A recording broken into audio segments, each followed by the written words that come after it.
మీ అందరికీ నా వందనాలు. ఈ అవకాశం ఇచ్చిన పాస్టర్ గారికి నా వందనాలు. ప్రార్థన చేసుకొని ప్రారంభించు. అందరూ కళ్ళు మూసుకుందాం.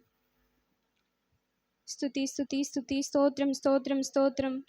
కృపగల తండ్రి, దయగల రాజా, ఇదిగో తండ్రి, ఈ ఉదయకాల సమయం నుండి తండ్రి యేసయ్య పాటల్లోను సండే స్కూల్లోను వాక్యంలోను తండ్రి యేసయ్య ఆరాధనలో మీరే తోడుగా ఉన్నారు తండ్రి యేసయ్య. ఇదిగో తండ్రి, నేను క్లుప్త సందేశం చెప్పుచుండగా నాకు తోడుగా ఉండండి. నేను చెప్పుచున్న ప్రతి మాటలో మీరే నాకు తోడుగా ఉండమని ఈ చిన్న ప్రార్థన పరలోకమందున పాసం చేసుకుని ప్రతిఫలం దయచేస్తారని నజరేయుడైన యేసయ్య పరిశుద్ధ నామమున అడిగి వేడుకొని ప్రార్థన చేయించున్నాం తండ్రి.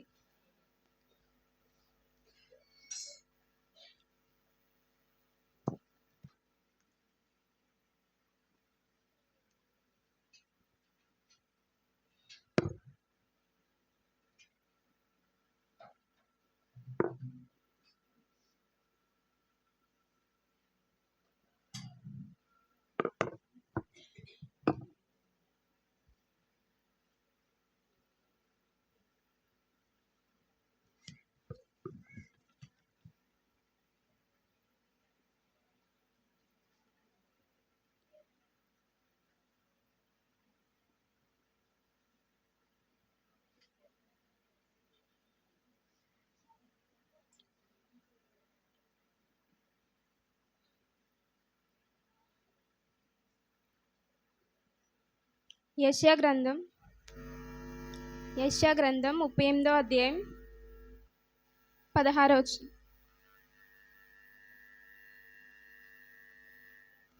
యెషయా 38:16.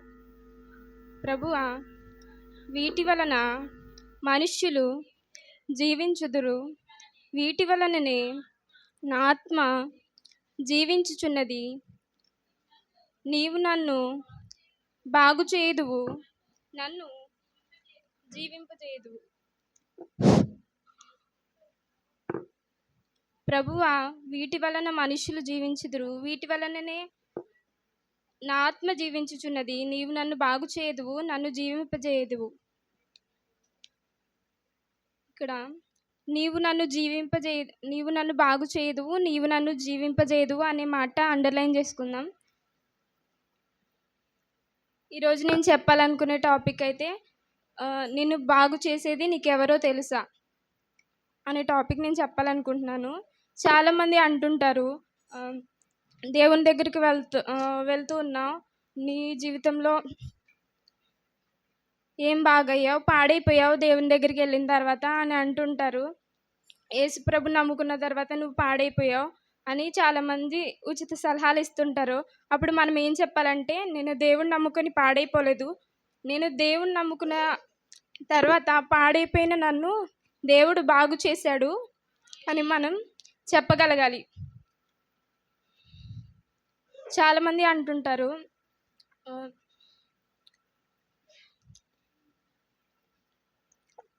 దేవుణ్ణి నమ్ముకున్న తర్వాత ఇతను పాడైపోయాడు, దేవుణ్ణి నమ్ముకున్న తర్వాత ఇతను పాడైపోయాడు, త్రాగుడు మానేశాడు, చెడు వ్యసనాలు మానేశాడు అని చెప్తుంటారు. ఎందుకంటే వాళ్ళ దృష్టిలో అది పాడైపోవడం.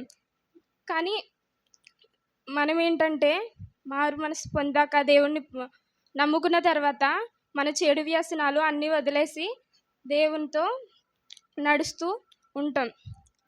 ఫర్ ఎగ్జాంపుల్,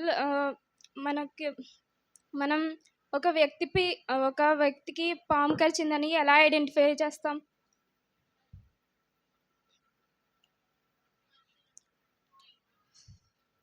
బైట్స్ ఉంటాయి కదా. ఒక వ్యక్తికి పాము కరిచినప్పుడు మనం ఏం చేయాలంటే, అతనికి ఉప్పు ఉంటుంది కదా, ఉప్పు ఎలా ఉంటుంది? ఉప్పుగా ఉంటుంది కదా. ఆ ఉప్పుగా ఉన్న ఉప్పును తనకి కొంచెం నోట్లో వేయాలి. నోట్లో వేస్తే ఆ పాము కరిచిన వ్యక్తికి అది పాయిజనస్ స్నేక్ అయితే అది చప్పగా అనిపిస్తుంది అంట. బ్లాక్ మాంబా అని ఒక స్నేక్ ఉంటుంది, అది వరల్డ్లో మోస్ట్ డేంజరస్ స్నేక్. అది కరిస్తే వెంటనే మనిషి స్పాట్ డెడ్ అయిపోతాడు అనమాట. అయితే ఇలా ఆ పాము కాకుండా ఏదైనా చిన్న చిన్న పాములు కరిచినాయి అనుకో,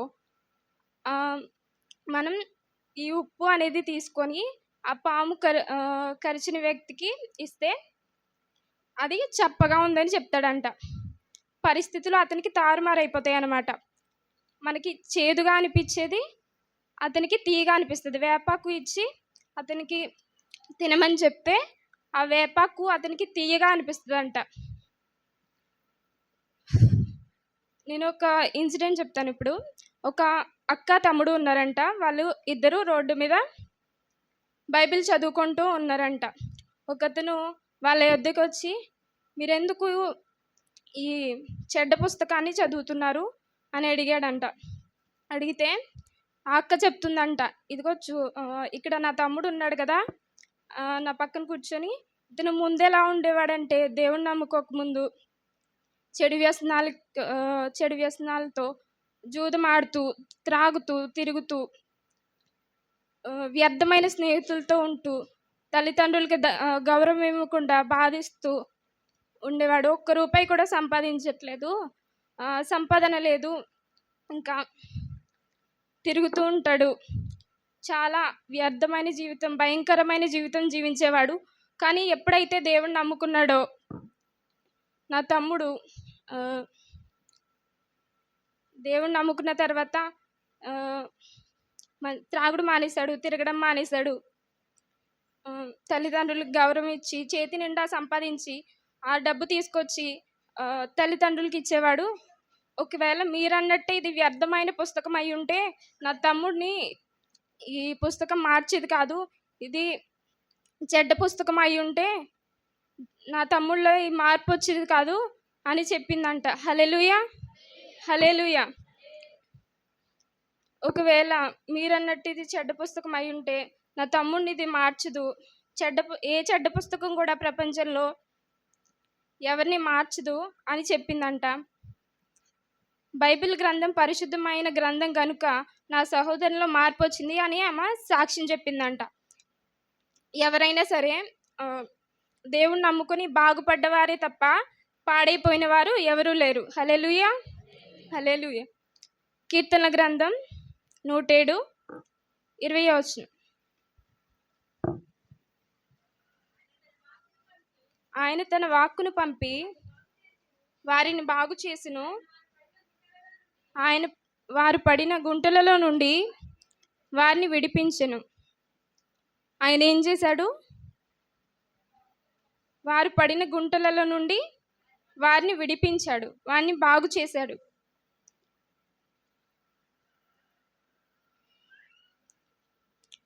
ఇప్పుడు మీకు నేను 2 వర్డ్స్ చెప్తాను, లోగోస్ అండ్ రేమాస్.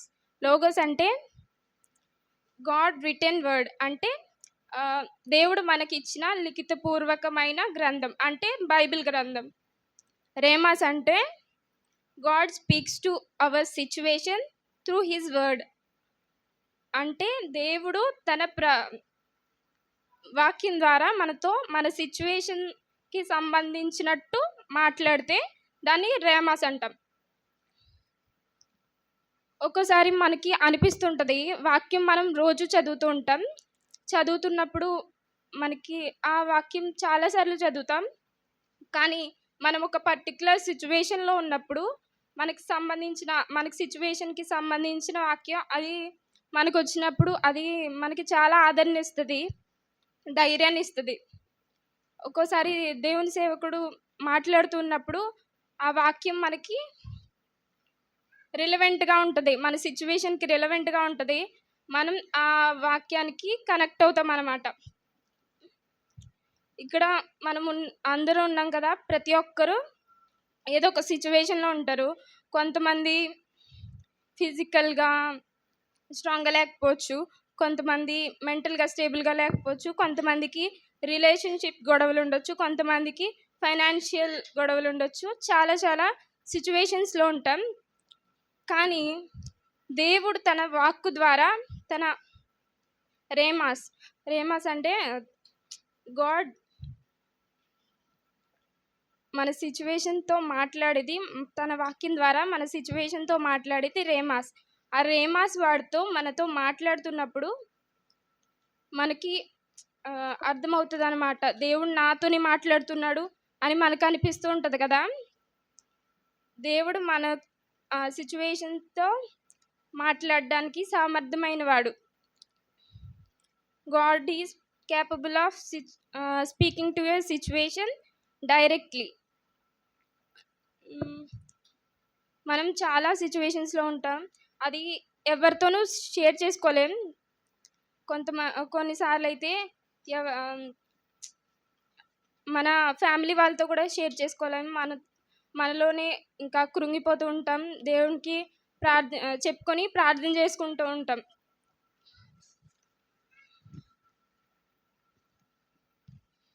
మన సిచ్యువేషన్ ఏదైనా సరే బాగుపడాలన్న ఆశ, కోరిక మనలో ఉంటే బాగు చేసేవాడు దేవుడే. హల్లెలూయా, హల్లెలూయా. మార్కు సువార్త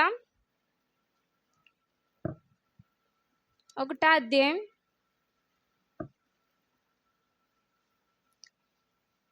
19వ వచనం. ఆయన ఇంక కొంత దూరం వెళ్ళి జెబెదయి కుమారుడగు యాకోబును అతని సహోదరుడగు యోహానును చూచెను. వారు దోణిలో ఉండి తమ వలలు బాగు చేసుకొనుచుండిరి. వెంటనే ఆయన వారిని పిలువగా వారు తమ తండ్రి అయిన జెబెదయిని దోణిలో జీతగాండ్రు యొద్ద విడిచిపెట్టి ఆయనను వెంబడించిరి. ఆయన వారిని ఎందుకు పిలిచాడు అనుకుంటున్నారు మీరు? వాళ్ళలో ఎలా బాగు చేయాలో వారికి నేర్పించడానికి పిలిచాడు ఆయన? కాదు కదా. వారిని ఎందుకు పిలిచాడంటే వాళ్ళు ఏం చేస్తున్నారు? ఆ శిష్యులు దోణిలో ఉండి వలలు బాగు చేసుకుంటున్నారు, కానీ దేవుడు వారిని బాగు చేయడానికి వారిని పిలుచుకున్నాడు. యాకోబు యోహానులు వలలు బాగు చేసుకుంటుండగా దేవుడు వారిని బాగు చేయాలని ఆలోచన చేస్తే, మీరు ఇప్పటి వరకు అయితే చేపలు పట్టేవారుగా ఉన్నారేమో, కానీ నేను ఇప్పటి నుంచి మిమ్మల్ని మనుషులు పట్టు జాలరిగా చేస్తానని దేవుడు చెప్తూ ఉన్నాడు. అక్కడ యేసయ్య ఎంత జ్ఞానవంతుడండి! ఎవరికి అర్థమయ్యే రీతిలో వారికి చెప్పే దేవుడు మన యేసయ్య. ఇప్పుడు ఒక బీటెక్ చదివిన ఉంటారు కదా, బీటెక్ చదివిన వాళ్ళు 10th 3 times 4 times ఫెయిల్ అయిపోయిన వాళ్ళ దగ్గరికి వెళ్ళి ఒక కంప్యూటర్ లాంగ్వేజ్లో వాళ్ళకి అర్థం కాని లాంగ్వేజ్లో ఏదో చెప్తున్నారు అనుకోండి, వాళ్ళకి ఏమైనా అర్థమవుతుందా? అర్థం కాదు కదా. అలాగే దేవుడు ఆ జాలర్లకి ఎలా అయితే అర్థమవుతుందో అలా చెప్తున్నాడు. మిమ్మల్ని ఇప్పటి వరకు అయితే మీరు చేపలు పట్టారు, ఇప్పటి నుంచి కూడా నేను మిమ్మల్ని మనుషులు పట్టు జాలరిగా చేస్తానన్నారు. అప్పుడు వాళ్ళు ఏం చేశారు? యేసయ్యను వెంబడించారు.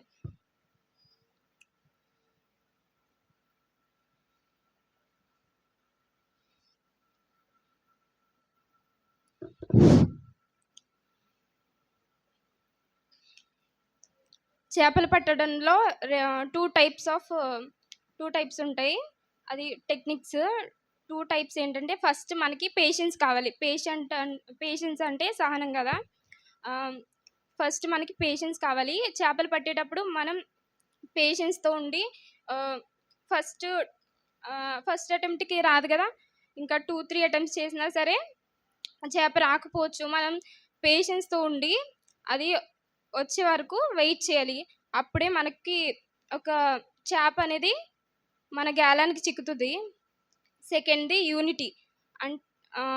యూనిటీ అంటే ఒక సముద్రంలో వలలు వేస్తూ ఉంటారు కదా, వలలు వేసినప్పుడు ఒక 1/2 కిలోమీటర్ వలలు వేస్తూ ఉంటారు, పెద్ద పెద్ద వలలు వేస్తుంటారు.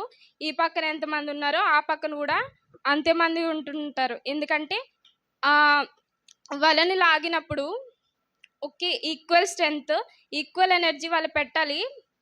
అందుకే ఈ పక్కన ఎంతమంది ఉంటారో ఆ పక్కన అంతమంది ఉంటారు. వాళ్ళు అలా చేసినప్పుడే వాళ్ళు ఒక అద్భుతం చూస్తారు. ఎందుకంటే వాళ్ళు ఈక్వల్ స్ట్రెంగ్త్, ఈక్వల్ ఎఫర్ట్ పెట్టకపోతే ఆ చేపలు రావు. సముద్రం అడుగుకి వెళ్ళిపోతూ ఉంటాయి. ఒకళ్ళు ఎక్కువ లాగేసి ఒకళ్ళు తక్కువ లాగేస్తే చేపలు కిందకి వెళ్ళిపోతూ ఉంటాయి అన్నమాట. అలాగే దేవుడు అలాంటి అద్భుతాన్ని పెంతుకొస్తు అనే పండుగ రోజు పేతురు అందరి పక్షంగా ఉండి వాక్యం చెప్తున్నప్పుడు ఆహ్, మిగతా శిష్యులంతా ఏం చేశారు? మిగతా శిష్యులంతా ఆయన వాక్యం చెప్పుకుంటున్నాడు కదా! మనం ఆడుకుందాం లేకపోతే మన పని మనం చూసుకుందాం అనుకున్నారా? ప్రార్థన చేశారు. కాన్స్టెంట్‌గా ప్రార్థన చేశారు వాళ్ళు. వాళ్ళు ప్రార్థన ఆహ్, పేతురు చెప్పిన ప్రసంగం ద్వారా ఆ రోజు ఎంతమంది మారుమనసు పొందారు? 3000 మంది. 3000 మంది ఆ రోజుల్లోనే 3000 మంది మారుమనసు పొందారు. ఆహ్, పేతురు ఒక్కరే వాక్యం చెప్పడం వల్ల మాత్రమే ఇది జరిగిందా? వారితో పాటు వాళ్ళు యూనిటీగా ఉండి వాళ్ళ శిష్యులు కూడా ప్రార్థించడం ద్వారా వాళ్ళు కార్యం చూసారు. 3000 చేపలు అంటే 3000 మంది మారుమనసు పొందారు. అలాగే నీవు నేను మన ఏ సిట్యుయేషన్‌లో అయినా ఉండొచ్చు. మన సిట్యుయేషన్‌కి దేవా నువ్వు నన్ను ఫిక్స్ చేయి తండ్రి, నా సిట్యుయేషన్‌ని ఫిక్స్ చేయి తండ్రి అని చెప్పి మనం అడిగినప్పుడే ఆయన మనల్ని బాగు చేస్తాడు. ఆయన దగ్గరకొచ్చి మనం అడగాలి ఫస్ట్. పగిలిన మన హృదయాన్ని ఆయన ఫిక్స్ చేసే దేవుడు.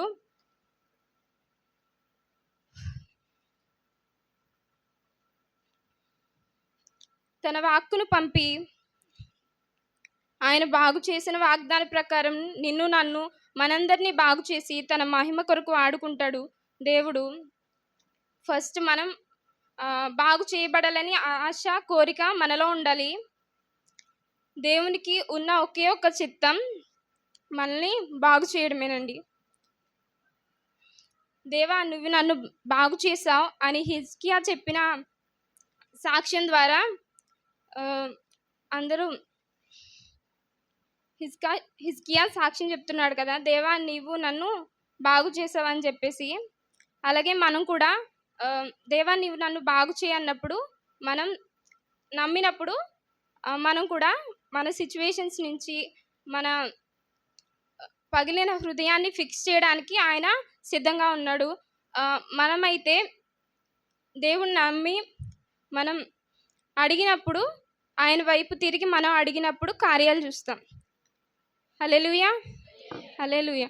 హిజ్కియాలా మనం కూడా మన జీవితంలో మారు మనసు పొంది హిజ్కియాకి ఉన్న ఆస్తి, అంతస్తు ఏది కూడా ఆయన్ని బాగు చేయలేదు. కేవలం దేవుడు మాత్రమే ఆయన బాగు చేశాడు. మనం కూడా దేవుణ్ణి అడిగినప్పుడు దేవా నీవు నన్ను బాగు చేయి తండ్రి అని అడిగినప్పుడు మాత్రమే మనం మార్పు చెందుతాం. ఈ కొద్ది వాక్యం దేవుడు దీవించును గాక.